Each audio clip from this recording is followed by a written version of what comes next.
Hey guys, it's Chris from Highline Guitars, and you're watching another episode of From the Luthier's Workbench. In this episode, I'm going to give you an update on two of the guitars that I currently am working on. These are two really interesting projects, and one is for a customer, and the other is going to be featured in an upcoming video that I'll be posting here on my channel in a couple of weeks. And that's going to be focused primarily on the cool looking finish that I'm going to be applying to that guitar. So let me bring you in closer and I'll kind of walk you through these two projects that I'm working on. Okay, so the first guitar project that I'm going to talk about is an ergonomic design that I'm doing for a client. And this was kind of a cool project in the way that it came about. As I was designing this guitar for the client, I sent him the full-size outline drawing of the shape, and then what he did was he went to his local hardware store and picked up some of that thick 1.5-inch project foam and cut out the shape so he could kind of get a feel for how this body was going to rest against his body as he played, because he wanted something that would be really comfortable. And then we went back and forth on getting the shape just right, and then where the contours, comfort contours would be. And this has a belly relief as well as an upper arm relief on this edge here.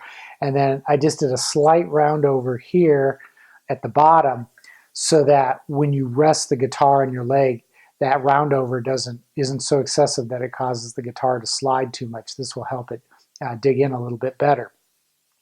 And then the neck is flamed maple with a Pau Furrow, Bolivian rosewood, Murado, whatever you want to call it, fretboard. And then I picked up some Lumen Lay marker dots for the top of the fretboard as well as the side. And then I CNC routed his logo into the headstock and then filled that with a high-intensity glow-in-the-dark blue powder, which is the same as what the marker dots are. So they both will glow really strong. And then, of course, the usual stainless steel frets. So, and this is going to be a bolt-in, and it all comes together pretty nice. So this one's going to be really an exciting build. It's really interesting shape, and I really like how it's turning out.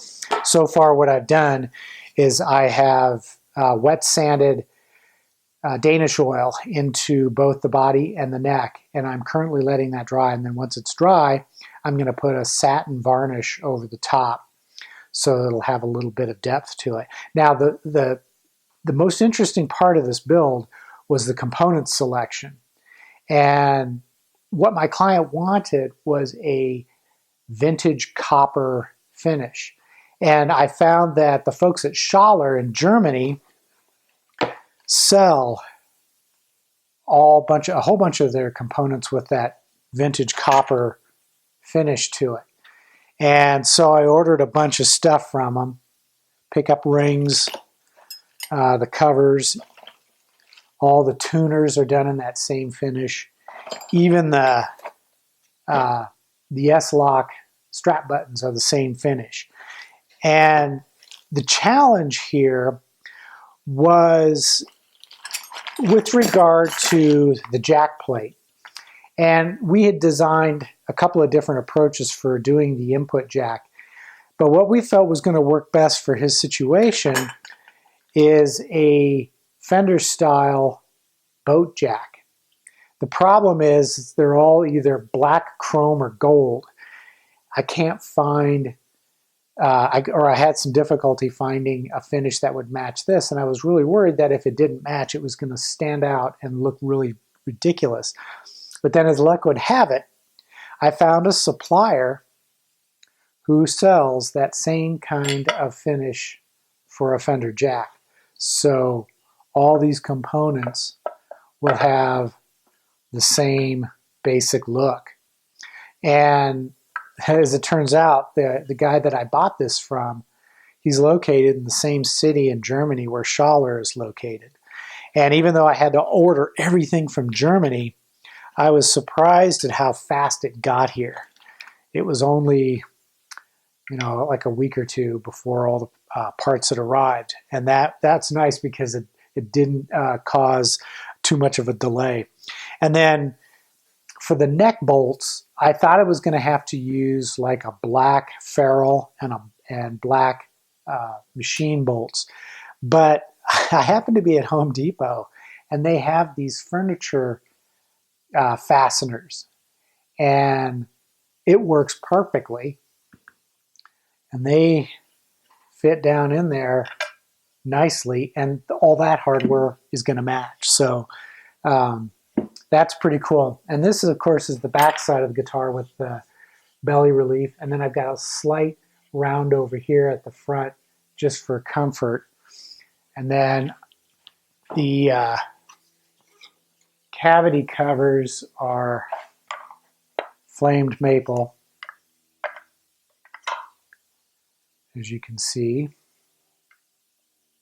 That's for where the switch will go. So all in all, it's coming together pretty well, and I expect to have this one done. What's really delaying it is the time it takes for the finish to dry and cure, because it's an oil-based finish, and those always take a while. So, but that's the ergonomic guitar, and now let me show you the other guitar that I'm currently working on. Okay, so this is the other guitar that I'm currently working on, and this is a unique project in that I am applying Crystal Lacs Craftnique metallic gold to the front surface of this guitar. And I don't know if you can see it in the video, but I've masked off kind of a floral embellishment design. And when that peels away, it's going to reveal the mahogany that's underneath it. And then it's going to be completely clear coated with Crystal Lac Brightone. And what I'm going to be doing is posting up a video probably in a week or two that's going to show the entire process of finishing this guitar from bare wood all the way to the completely done and finished piece. And you can't see it because it's masked off, but the neck is a 3-piece mahogany and flamed maple neck. And as you can see, it's the mahogany on the body itself. This was quarter sawn African mahogany, which produces that really cool ribboning effect on it. And, this one has the belly relief cut out on it, but there's no contour on the top because I was doing this gold.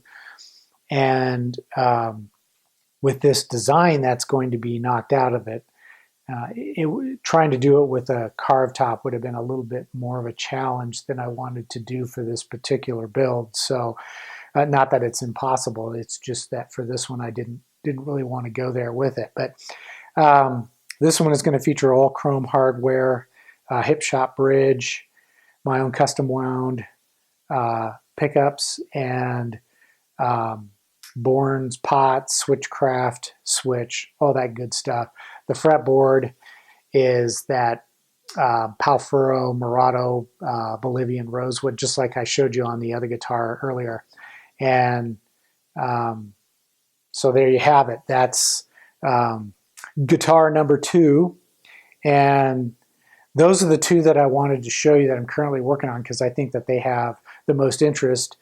And this one going forward will be featured in a fairly extensive finishing video, so be sure to check that out.